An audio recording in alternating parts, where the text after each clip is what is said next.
Sevgili izleyenlerimiz, bu hafta Antalya'dayız. Antalya Yörükler Derneği'nin düzenleyeceği 3. Yörük Türkmen Çalıştayı'nı Kültür Kervanı ekibi olarak sizler için ekranlara taşıyacağız. Sizler de Antalya Yörükler Derneği'nin düzenleyeceği Yörük Türkmen Çalıştayı'na bizler geldik. Sizler de ekranlarınızın başına hoş geldiniz. Abdullah Tuman 3 günü işlemiş, kendi dilinden bizlere aktaracak. Sayın Başkanım, öncelikle emeğiniz bol olsun ve çok yoğun bir program bekliyor bizi. Teşekkür ederim. Öncelikle hoş geldiniz. 3. Türkiye Ulusal Ölçekli Yörük Türkmen Çalıştayı bugün resmi açılışla başladı. Sergi açılışımız var. Resim sergisi, milli mücadele ile ilgili resimler var. Yörüklerin yaşantılarıyla, hayat tarzlarıyla ilgili resimler var. Keçe sanatı var, el sanatları var. Onların açılışlarını yapacağız. Açılışa müteakip İstiklal Marşı, saygı duruşu, sonra bizim bir slide gösterimiz var Yörükler Derneği'nin. Slide gösterisinden sonra da protokol konuşmaları ve eğlencemiz var. Bizim bu sene 25. yılımız. 25. yılımızda keşkek, Türk bayraklı keşkek keseceğiz. Herkes pasta keser, biz de keşkek keseceğiz. Bizim şeyimiz de o. Uğur Önür konseriyle de geceyi tamamlayacağız. Yarın öğleden önce 2 oturum olmak kaydıyla, öğleden sonra da 2 oturum, 4 oturumla da tamamlıyoruz Cuma günü. Cumartesi günü öğleye kadar 2 oturumumuz var. Halkiyat var orada, halk kültürüyle ilgili. Ve öğleden sonra da Türk dili var tabii. Oturumun birisi de Türk dili.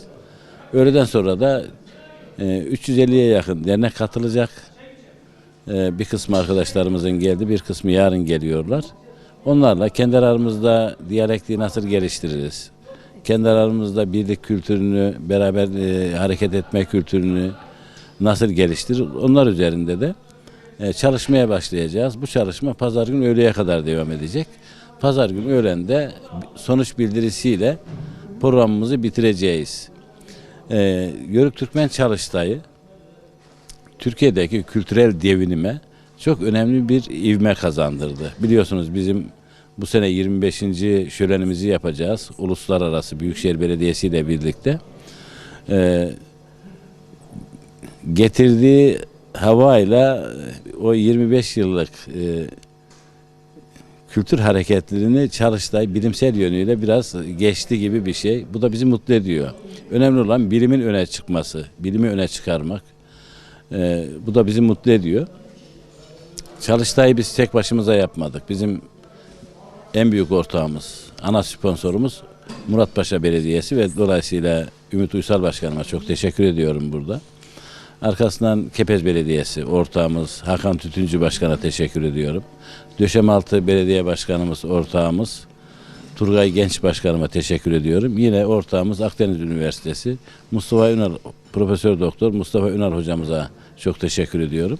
Ve 5. ortak da Antalya Yörükler Derneği. Birlik ve beraberlik, bütünlük içerisinde insanlar nasıl bir arada program yapabilirin örneğini gösteriyoruz biz. Özellikle Türkiye'nin içinde bulunduğu şartlarda parti gözetmeksizin, siyasi görüş gözetmeksizin, siyasilerimizin ortak müşterekte katkı koyarak nasıl bir kültürel hizmet veririz, bir kültür hizmeti veririz, onu başardılar. Ben özellikle o iki partide, AK Parti ve CHP'li belediye başkanlarımızı tebrik etmek istiyorum. Buradan şu anlam çıkıyor, yörük kültürü çatı kültürdür. Anadolu'nun birliğinin sembolüdür yörük kültürü. Türk milletinin dünden bugüne geleceğidir yörük kültürü. Onun için bu çatı kültürde insanlar ideolojilerini, siyasi görüşlerini bir kenara bırakıp aynı amaçlar doğrultusunda bir araya gelebiliyor.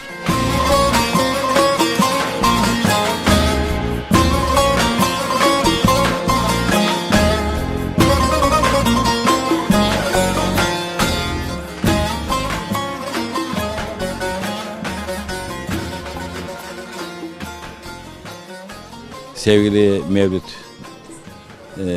Öncel Bey'i de hakikaten tebrik ediyorum. Cephe cephe koşuyor. Bir kalite kazandırdı işin aslı. Çünkü medya halka taşımazsa bunu yapılan şey yapıldığı yerde kalır. Yani Gelenlerle sınırlı kalır değil mi Sayın Başkanım? Bunlar da çok önemli. onun için sizin yaptığınız programlar, sizin yapılmış programları halka iletmeniz, halkın evlerine kadar götürmeniz, insanların televizyonlar vasıtasıyla bu kültürün daha da gelişmesine, daha da ivme kazanmasına katkı sağlıyor. Onun için medya çok önemli bir değer, önemli bir de güç. Medyada kuvvetli olmak lazım. Kesinlikle. Özellikle yani toplumda kültür hareketleriyle bu toprakların kardeşliğini, birliğini işleyen STK'lar medya ile işbirliği içerisinde olsa Türkiye'de birçok sorun çözülür. Çünkü çağımız bir yerde de sivil örgütlenme çağı. Yani bu STK'ları sivil örgütlenmeye çağımız davet ediyor. Artık insanlar kendi aralarında örgütleşerek, kendi aralarında bir araya gelerek sorunlarını çözüyorlar. Onun için medyanın gücü burada kendini gösteriyor. Medya toplumun sesi, örgütlenmede birlikte hareket etme kültürü. Aslında sizler malzemeleri hazırlıyorsunuz. Evet, yemek pişmeye hazırken basın mensupları ve bizim gibi bu sektörde çalışan arkadaşlar da hazırlanmış malzemeleri en iyi şekilde pişirip halkın önüne koymak için geliyorlar. Yani. Aslında bu işi başlatan aynı zamanda da yörük kültüründe bu ateşi yakanlardan da birisiniz. Bu bağlamda sizin kıymetiniz ve değeriniz çok önemli Sayın Abdullah Tuma. Teşekkür ederim. O konuda mütevazi olmayacağım. Türkiye'nin ilk Yörük Derneği'dir. Antalya Yörükler Derneği. Çoban ateşi, yörük ateşi Antalya'da yandı. Bugün Türkiye'nin dört bir yanında bu ateş yanıyor. Ve Türkiye'nin dört bir yanından da geldiler. İşte Balkanlardan tutun Rusya Federasyonu'na, Türkistan'dan tutun Orta Doğu'ya kadar katılımcılar var. Ve hepsi de birbirine karşı özlem dolu. Yani bizim 7 bölgemizden gelen dernek başkanları arkadaşlarımızla şunu gördüm bugün. Yan yana oturuyorlar, sohbet ediyorlar ama hala özlemleri bitmiyor. İnsan yanındaki insanı özler mi? Özler. İşte bu yörük kültürüdür, bu yörük duruşudur, yörük tavrıdır. Evet, özellikle de birbirlerine hitap ederken bu benim akrabam, bu benim akrabam şeklinde üzerine basarak vurguluyorlar. Doğudaki de akrabamız, batıdaki de akrabamız. Bu sizin düzenlemiş olduğunuz bu büyük organizasyonda da akrabaların buluşmasında da faydalı oluyorsunuz. Bize de çok teşekkür ediyoruz efendim. Bu anlamda biz 100 yıllık, 150 yıllık, 200 yıllık ayrılmış akrabaları buluşturduk. Çok şahitim ben bunlara. Mesela bizim kendimizde aynı şekilde ta anamla kuzenleri küçük yaşta ayrılmışlar. Aşağı yukarı 70 sene sonra falan bir araya geldiler. Hep bu derneklerin organizasyonları sayesinde oldu. Eskişehir'de şahit olduğum, Bilecik Söğüt'te şahit olduğum bir olay anlatayım. Bizim ilk o 95-96 yıllardaki Eskişehir Dernek Başkanımızın 150 yıllık bir ayrılıklarını birleştirdiklerini gördüm ben. Orada tanıştılar, bizim çadırda tanıştılar. Yani bunlara da vesile olduk. Bunlar kıymetli şeyler. Bizi yoğun bir program bekliyor. Biz de vakit kaybetmeden salona gidelim. Birazdan açılışımız olacak. Size çok teşekkür ediyoruz efendim. Teşekkür ediyorum, sağ olun.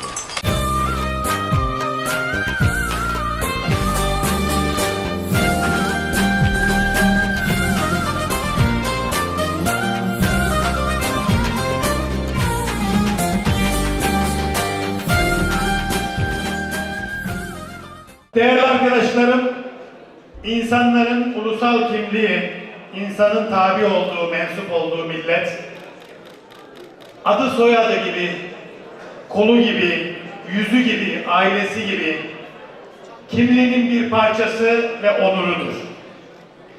İnsanlar bununla yaşarlar. Bunu ifade etmiyorsunuz diye başkaları ifade etmekten vazgeçmez.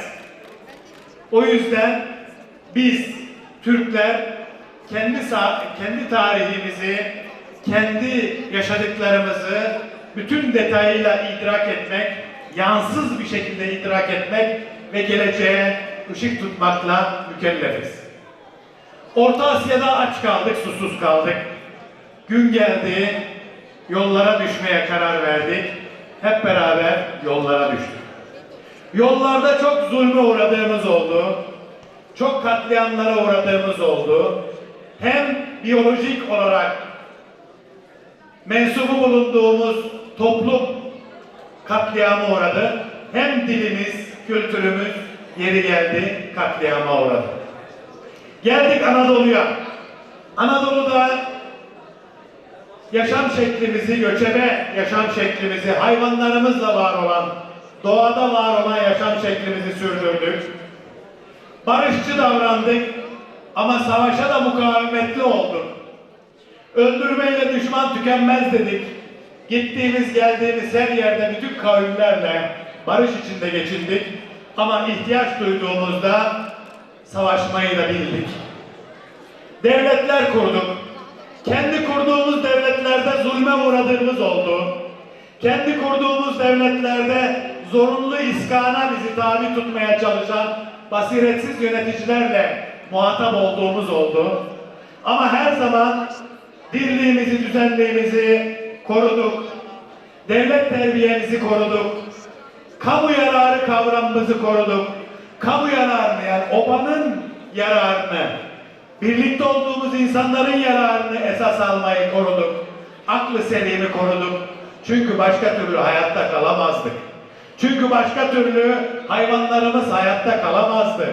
Yağmurda, yaşta, fırtınada biz formalitelerle uğraşsaydık hayvanlarımız hayatta kalamazdı, biz de hayatta kalamazdık. Biz ayakları baş yapsaydık hayvanlarımız ayakta kalamazdı, biz de kalamazdık. Yok olurduk, yaşayamazdık. O yüzden formalitelerle vakit geçirmedik. Biz her zaman gerçekçi ve paylaşımcı davrandık. Obamızdaki her şeyi paylaştık. En akıllımızı obamızın lideri yaptık. Yeri geldi bir yaşlı annemizi lider yaptık. Yeri geldi 15 yaşında delikanlımızı lider yaptık. Kim maharetliyse onun peşinde yürüdük. Gün geldi şiirler yazdık. Yaşadığımız sıkıntılara isyan ettik. Ama hiçbir zaman devlet kültüründen, birlik beraberlik duygusundan, kamu yararından ödül vermedik. Gün geldi, biz Anadolu'da yaşayan 72 milletle, ayrı grupla bir millet olacağız dedik. Tasada ve kederde birleşeceğiz. Bir kültürde birleşeceğiz. Bir ülkenin kaderinde birleşeceğiz. Büyük bir milletiz biz. Daha da büyük bir millet olacağız. Hep beraber olacağız. Etle tırnak olacağız dedik. Onun nizamını kurduk. Türkiye Cumhuriyeti'ni kurduk bir yörüğün önderliğinde. Gazi Mustafa Kemal Atatürk'ün önderliğinde. Ve Anadolu'da yaşayan 72 milletle, 72 ayrı grupla bir millet olma azmini kararlılıkla sürdürdük. Paylaştık, neyimiz varsa, neyimiz yoksa paylaştık. Bizim bu ilerleme azmimizi, bizim bu muasır medeniyet düzeyini aşma azmimizi hiç kabullenmeyenler oldu. Ne zaman haber bültenlerinde Türkiye Cumhuriyeti gösterilse bir deve, bir fes, lastik tekerlekli bir at arabası göstermeyi maharet sayanlar oldu. Bu bölgedeki en son deve benim dedemindi, 40 sene önce öldü. Ama o memleketlerin haber kanalları Türkiye Cumhuriyeti'ni hep deveyle beraber göstermeye gayret etti. Ve günü geldi, Türkiye Cumhuriyeti'ni develerin en çok yaşadığı coğrafyada tarif etmek için her türlü yanlış işe, her türlü operasyona girdiler. Ya da tasada ve kederde beraber olmaya and içtiğimiz farklı biyolojik etnik toplulukları bizden ayırmak için, bizim milletleşme sevdamızı yok etmek için nerede terör yöntemiyle hareket edenler var, gittiler onları desteklediler. Hepsi Türkiye Cumhuriyeti'nin aydınlık geleceğine karşı. Hepsi yeri geldiğinde arka kapıdan bile giremediğimiz yönetim yerlerine karşı demokratik, layık, sosyal hukuk devletinde eşit yurttaş olabilmiş yörüklerin devletinin muasır medeniyet düzeyini aşmasını engellemek için. Biz Türkiye Cumhuriyeti ile beraber eşit yurttaş olduk bütün yörükler. Biz Türkiye Cumhuriyeti kurulduktan sonra hiçbir zaman zorunlu iskana mecbur bırakılmadık. Hiçbir zaman eşit bir vatandaş olmanın dışında bir muameleye maruz kalmadık. Geçmişte bazı haksızlıklar ola geldi. Biz hep bunlara direne geldik.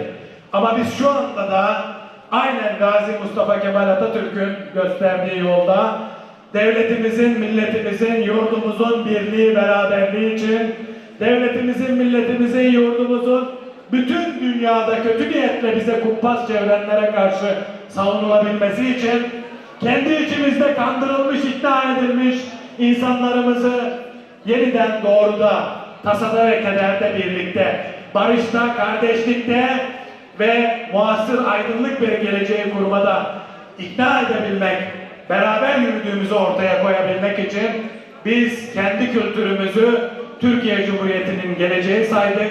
Saymakta kararlıyız. Saymaya devam edeceğiz. İnşallah bu çalıştayın 13.sünü, 23.sünü, 33.sünü de yapacağız.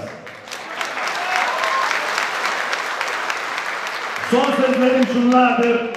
Değerli yörük kardeşlerim, basit gaza getirmelerle, basit nostaljik sembollerle bizim kültürümüzün ifadesi mümkün değil. Biz kadim bir kültürüz. Biz tekrar her defasında altını çiziyorum. Biz doğayla, tabiatla son derece barışık bir kültürüz. Hayvanlarımızı oradan yaşattık, kendimiz öyle yaşaya geldik. Biz karşılaştığımız bütün kavimlerle son derece barışık bir kültürüz. Biz son derece yurdunu seven, birliğe beraberliğe önem veren, neyi varsa paylaşan bir kültürüz.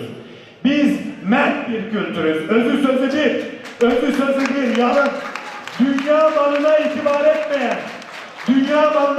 etmeyen, 300-500 baş hayvanıyla, çadırıyla yaşayan bir kültürüz biz.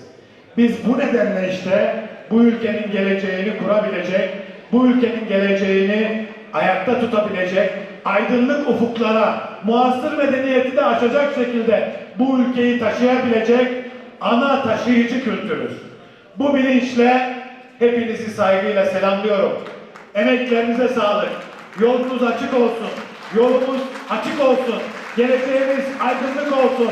Çocuklarımızın, torunlarımızın, bütün Türkiye Cumhuriyeti'ni oluşturan, Türk milletini oluşturan bütün insanlarımızın sağlığı, ruhu, gelecek azmi hep yerinde kalsın.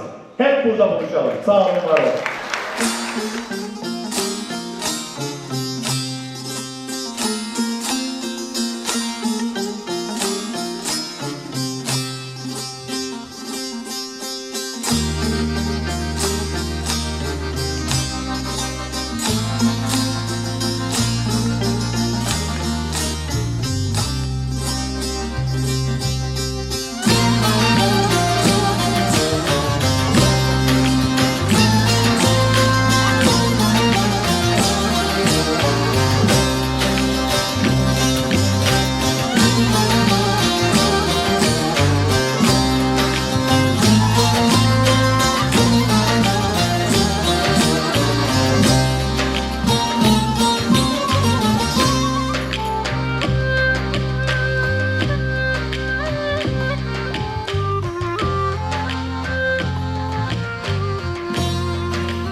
Afrin'de vatanımız uğruna kahramanca çarpışarak şehit olan askerlerimize huzurlarınızda Allah'tan rahmet diliyorum.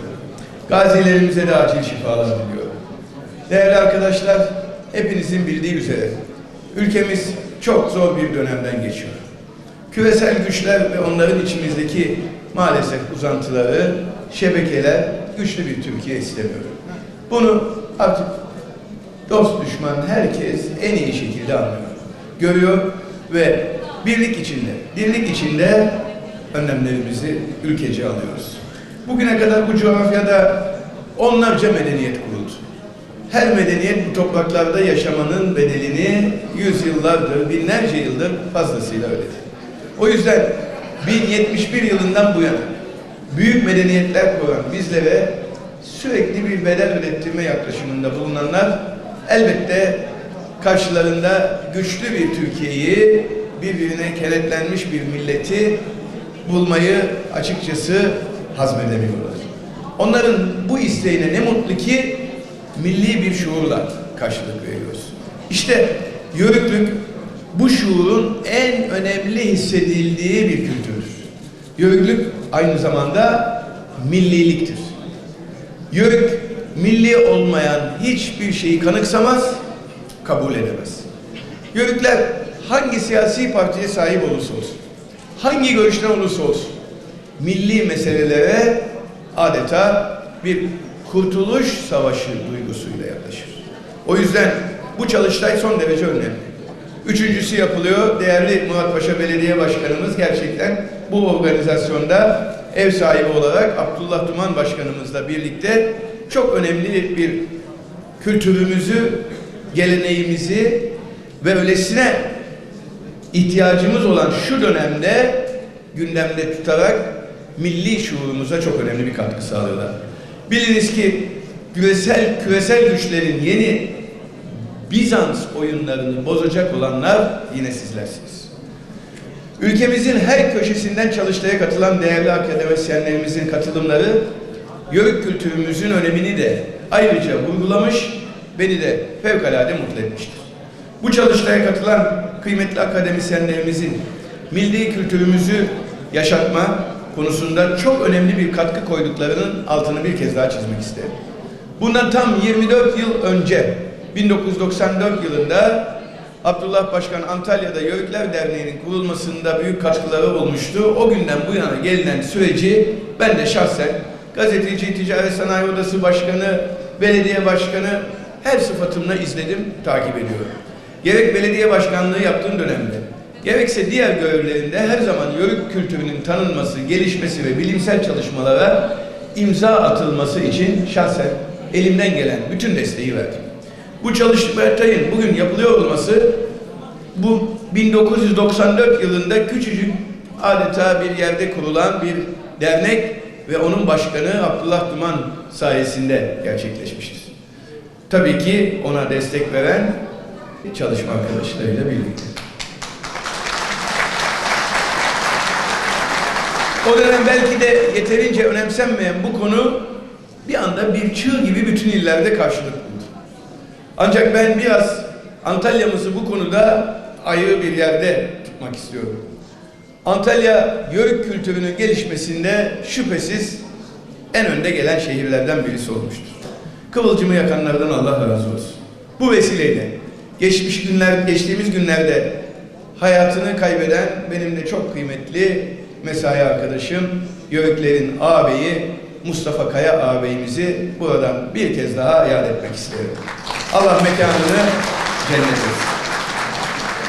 Kuşkusuz bu çalıştaylar birçok konuyu bilimsel temelle değerlendirmemizin de önünü açıyor. Yörük kültürünü değerlendirirken onu bir miras olarak değil, bir emanet olarak gördüğümüzü de birçok farklı yerde dile getiriyor. Çocuklarımızın bu emanetini sonsuza dek yaşatmak için omuz omuza vermek durumundayız. Kendi toplumuna yabancılaşan bazı yöneticilerin zaman zaman söylediği cümlelere baktığımızda kültürümüze çıkmanın milletimizin bekasına sahip çıkmak olduğunu net bir şekilde anlıyoruz. Az önce çok kıymetli sunucu arkadaşımız ifade ettiler. Gazi Mustafa Kemal Atatürk gidip Toros Dağları'na bakınız. Eğer orada bir tek Yörük çadırı görürseniz ve o çadırda bir duman tutuyorsa şunu çok iyi biliniz ki bu dünyada hiçbir güç ve kuvvet asla bizi yenemez. İşte ne mutlu ki Toroslarda tüten duman ülkemizin her yerinde tutuyor. Bu duman Çanakkale'de, Kurtuluş Savaşı'nda. 15 Temmuz'da her zaman tüttü, bu ocaklar asla sönmedi ve sönmeyecektir. Ben Değerli katılımcılarımıza, saygıdeğer bilim insanlarımıza, Yörükler Kültür Dayanışma ve Yardımlaşma Derneğimizle birlikte daha önce de önemli bir hizmeti ifa ettiğimizi söylemiştim. Yörük Festivalimiz de inşallah bu sene 4.'sünü gerçekleştireceğiz ve şehrimize böylesine uluslararası bir Yörük Festivali'ni kazandırdığımızdan dolayı ben de şahsen onur duyuyorum. Bu çalışmalar, bugünkü çalıştay, Yörük Festivalimiz, Yörük kültürünü Antalya'nın marka değerlerinden de birisi yapmaya başladı. Bu vesileyle milli ve manevi değerlerimizi gelecek nesillere aktararak bizi biz yapan, bizi ayakta tutan, unutulmayan yüz tutmuş değerlerimizi gün yüzüne çıkarmayı çok önemli bir görev olarak kabul eden bir belediye başkanı olarak da her zaman sizlerin yanınızda olduğumu bilmenizi isterim.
Sevgili izleyenlerimiz, çalıştayımız devam ederken Antalya Yörükler Derneği Yönetim Kurulu üyesi Sayın Hasan Coşan'ı yakaladık. Hemen böyle bir bakalım nasıl gidiyor çalıştay?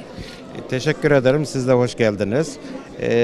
Bu sene üçüncüsünü yaptığımız çalıştay için tüm Türkiye'den 320 tane dernek katıldı. Sayısı 450 gibi tahmin ediyoruz.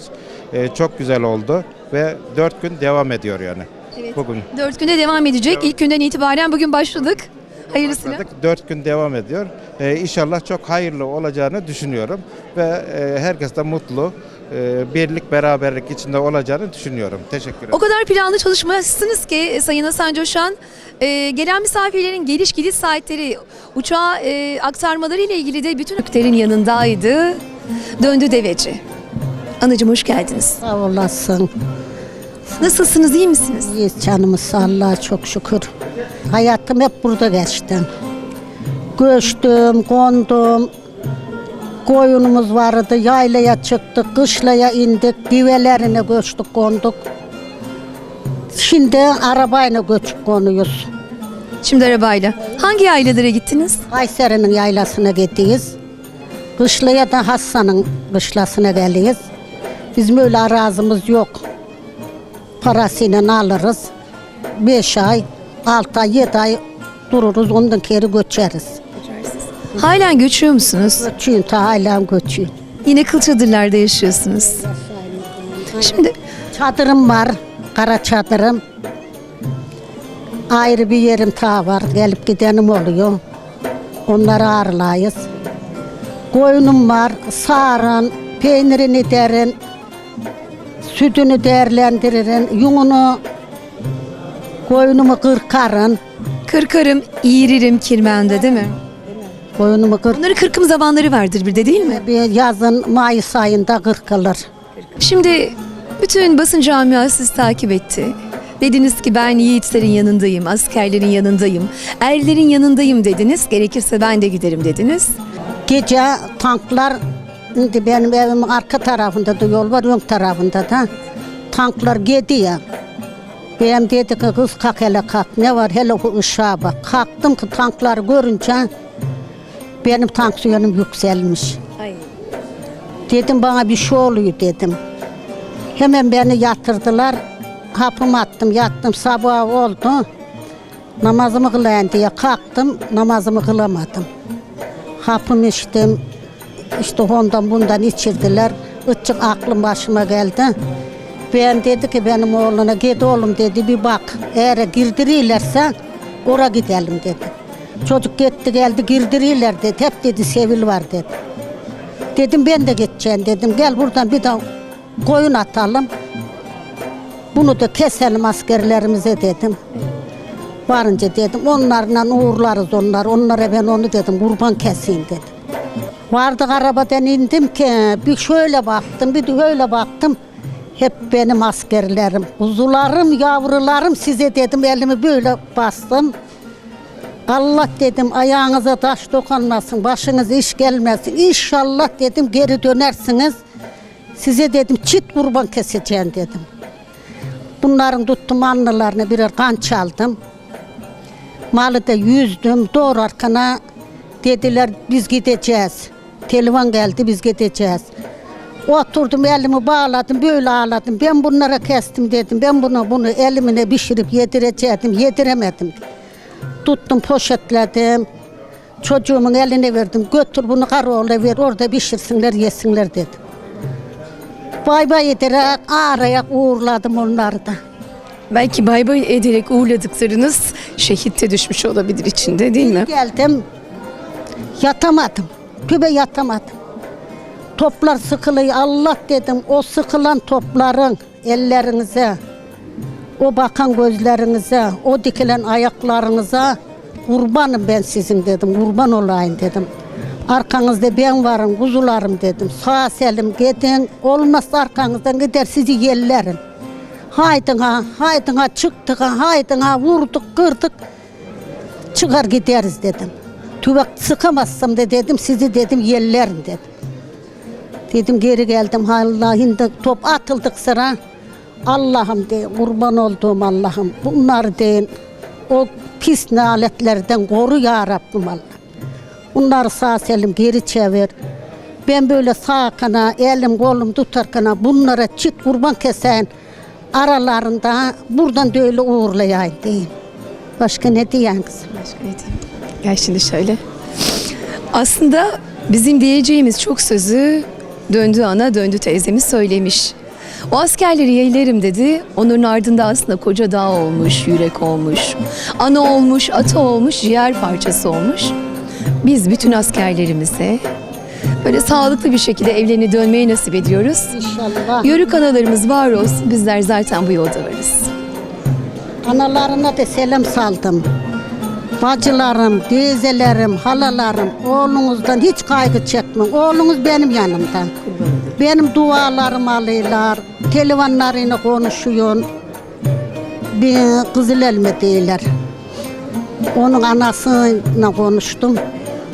Bir ağlay kadın, bir ağlay nasıl? Benim oğlum senin oğlun diye, oğlumun amaneti senin diye. Ben de inşallah benim dedim. Çocuğum da konuştum. Selam salmıştım.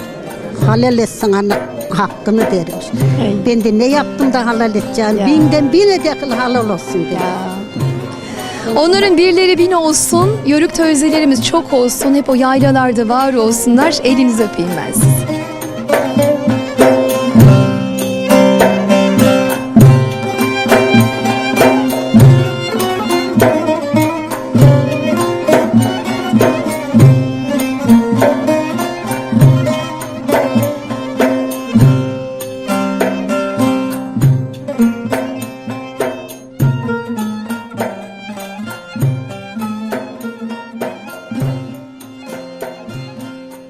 Döndü anamızın yakın bir köyünden çok değerli bir dernek başkanımız da ziyarete gelmişler. Çalıştay arasında hemen yakalamışken röportaj esnasında onu da çağırdık. Hoş geldiniz efendim. Sağ olun. Biz Osmaniye Toprakkale Yörükler Dernek Başkanı Kemal Karalar. Tabi burada ebemin Saçıkara aşiretinden olması nedeniyle ebemizin bizim için, yörükler için bir gurur kaynağı. Bugün bir Osmaniye'nin Rahime Hatun'u, Kara Fatmaları, işte bu da bizim döndü anamız, yörüklerin döndü anası, kahramanı, askerlerimize, Mehmetçiklerimize verdiği, yani o ilk kurbanı kesmek, yani bizim yörüklerde alnına vurmak büyük bir şeydir. Yani anamız hepimizin gurur kaynağıdır, Türkiye'nin onurudur, gururudur. ve yılın annesi olarak da burada seçildi. Bu çay işleri düzenleyenlere de Allah razı olsun diyorum. Ben Osmaniye Kadirli'den Veli Gani. İl Genel Meclis üyesiyim. Yörük Türkmen Derneği Başkanıyım Kadirli'nin. Yörük Ana bizim anamız. Yörük Ana'nın kurban kesmesi bizi onurlandırdı, gururlandırdı. En azından Türkiye'yi ayağa kaldırdı. Türkiye'deki dernekler olsun, sivil toplum örgütlerinin hepsi sınıra parça parça akın için Yörük Ana'nın elini öpmeye gidiyorlar. Ne mutlu Türk'üm diyene.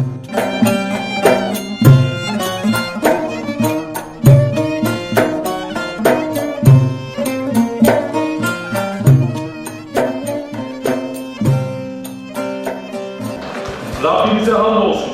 Atamız Oğuz Kağan'dan İslamiyet'i ilk kabul eden beyimiz Satuk Buğra Han'a, Anadolu'nun fetih kapılarını açan Sultan Alparslan'dan, Türkiye Cumhuriyeti'nin kurucusu Gazi Mustafa Kemal Atatürk'e kadar şanlı bir tarihimiz var. Nizam-ı Mülk gibi, Sarı Saltuk, Nene Hatun, Sütçü İmam gibi erenlerimiz, kahramanlarımız, koç yiğitlerimiz var. Ötüken'den Horasan'a, Semerkant'tan Saraybosna'ya kadar köklü bir kültürümüz, özünü koruyan bir töremiz var. Orta Asya bozkırlarından çıkıp geldiğimiz ilk günkü gibi mayasını koruyan asil, saf ve temiz bir milletimiz var. Taşı toprağı, altın, dört tarafı adeta cennet olan aziz yurdumuz, Anadolu'muz var. Mazluma umut, zalime korku veren büyük ve güçlü Türkiye Cumhuriyetimiz var. Bu güzelliklere sahip olmanın, bu toprakların büyüttüğü bir insan olmanın, Türkmen olmanın, Yörük olmanın, Türk olmanın onur ve gururunu hep birlikte yaşıyoruz. Ve bununla birlikte kültürümüzün kaynağı, pınarı olan Yörüklük geleneğini derneklerle, vakıflarla, şenliklerle, şölenlerle, bu yaptığımız çalıştaylarla hep birlikte yaşıyor, yaşatıyoruz. İşte bugün de 3. Yörük Türkmen Çalıştayı'nın açılışında birlikteyiz. Çalıştayımızın Yörüklük geleneğinin aydınlatılmasına, korunmasına, yaşatılmasına ve tanıtılmasına vesile olmasını, hayırlı sonuçlanmasını en kalbi duygularına temenni ediyorum. Değerli dostlar, Toroslardan Akdeniz'e 1000 yıla yakındır yaşayan bu kültürü yarınlara taşımak ve yine binlerce yıl yaşatmak gerekir. Hep birlikte, el birliğiyle, kamu, özel sektör, sivil toplum işbirliğiyle güzel işler yapacağımıza, Yörük kültürümüzü ve Antalya'nın değerlerine sahip çıkacağımıza inanıyorum. Bu inanç ve düşüncelerle çeyrek asırdır Yörüklere, Türkmenlere ve onların değerlerine sahip çıkan Antalya Yörükler Derneği'nin 25. yılını da kutluyorum. Bu çalıştayın hazırlanmasında emeği geçen başta Muratpaşa Belediye'miz olmak üzere derneğimize, Akdeniz Üniversitesi Rektörlüğü'ne ve diğer emeği geçen herkese teşekkür ediyorum. Çalıştayın hayırlı sonuçlar doğurmasını temenni ediyorum. Hepinize saygı ve sevgilerimi iletiyorum ve Antalya Valimiz Sayın Müdür Karaoğlu'nda selamlarını ve Çalıştay'ın başarılı geçmesi temennilerini iletiyorum. Yine sözlerimi bitirirken bugün ülkemizin birlik ve bütünlüğü için terörle mücadele kapsamında Afrin'de şehit düşen kahraman askerlerimize Allah'tan rahmet diliyorum. Gazilerimize şifalar diliyorum. Bütün 80 milyonun kalbini onlarla birlikte olduğunu, yüreğin onlarla birlikte olduğunu bir kez daha ifade ediyorum. Hepinize saygı ve sevgilerimi sunuyorum.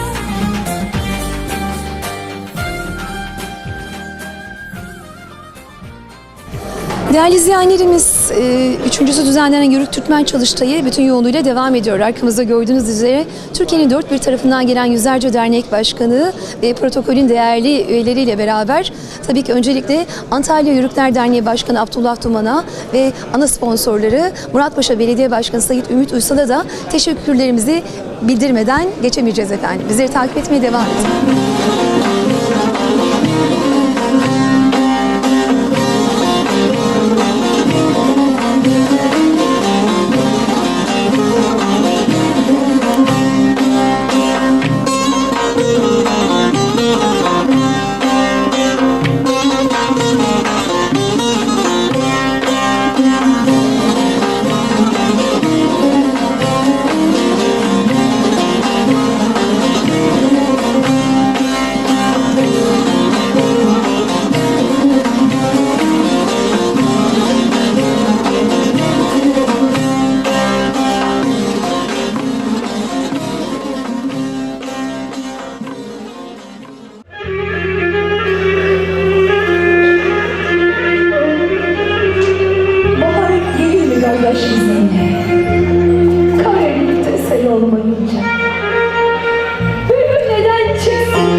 İşte onun sözü, sazı dinlenir burada.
yaşlı da yar sense fakir.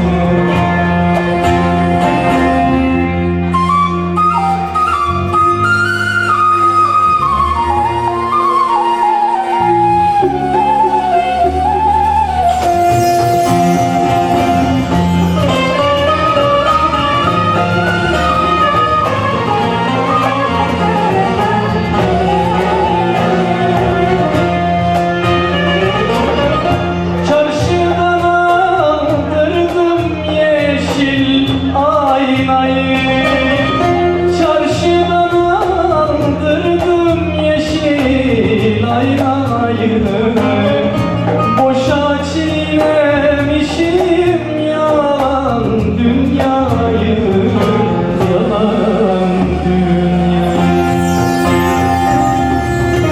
Boşa çiğnemişim yalan dünyayı, yalan dünyayı. Ne İstanbul koydum ne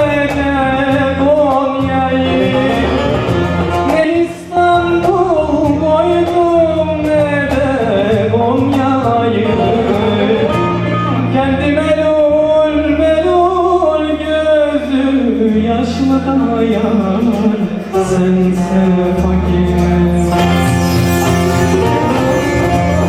Benim ile mercimeği taşlı da yar sense fakir.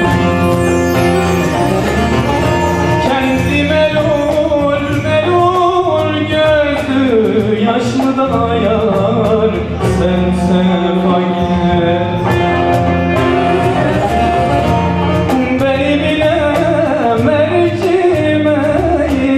Taşlı da yar sense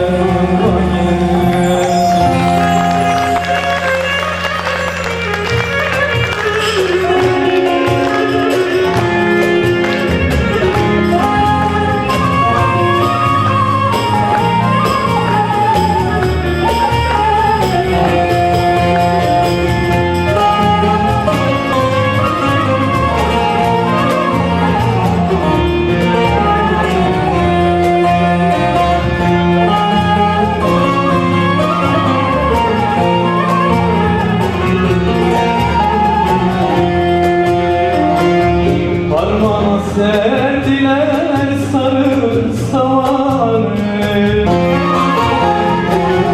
harmana serdiler sarı savanı. Hiç bitmiyor emirde lan duvarda kara duman. Hiç bitmiyor emirde lan duvarda kara duman. Gel otur yanıma benim sevdiğim, gel otur yanıma benim sevdiğim. Ayrılık mı olur da ekin zamanında yaya zaman.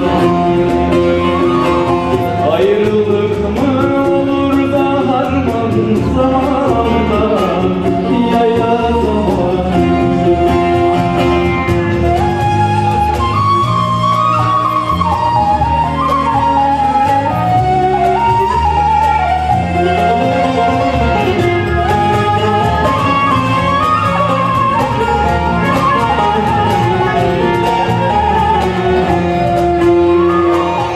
Çeşmenin başında işmar edersin, çeşmenin başında işmar edersin. Beni sevdiğime de pişman edersin de pişman edersin. Beni sevdiğime de pişman edersin de pişman edersin. Ne dedim ki nazlı yarim ben sana, ne dedim dedim ki nazlı yarim ben sana. Beni sakal ya da düşman edersin de düşman edersin. Beni sakal ya da düşman edersin de düşman edersin.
Sevgili izleyenlerimiz, bu haftaki programımızın sonuna geldik. Sizlere en derin sevgi ve saygılarımızı sunuyoruz. Bir dahaki programda buluşmak ümidiyle hoşça kalın efendim.